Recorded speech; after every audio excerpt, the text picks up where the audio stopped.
But that's the thing. We spoke with the front desk, and there's no recorded logs of a woman by that description checking in here. 5'7", long striking black hair, pale. No one like that ever checked into this Holiday Inn. Interesting.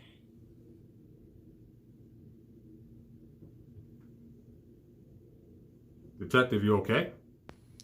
5 years. Excuse me? 5 goddamn years.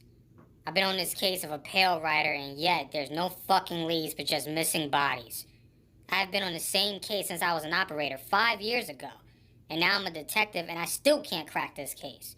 There has to be some other way. Well, Detective, remember that closed case from 5 years ago about those 2 male students? Jamie Fuentes and Luis Rosario. Sounds familiar. What about him?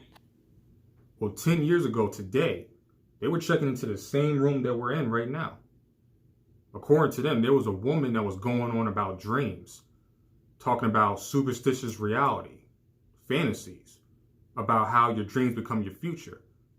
Next thing you know, as law enforcement tells it, they show up to the scene of the crime where you got Lewis standing there and there's a kitchen knife in Jamie's main artery. They take him in for questioning. He says he didn't do it. They said a woman known as the Pale Rider murdered his friend, but psyched out and made it seem like he did it. And the jury didn't believe him. He was sentenced to 10 years in a mental health facility. You know where Lewis is now? If my memory serves me correct, he's in the Pilgrim Psychiatric Center upstate New York.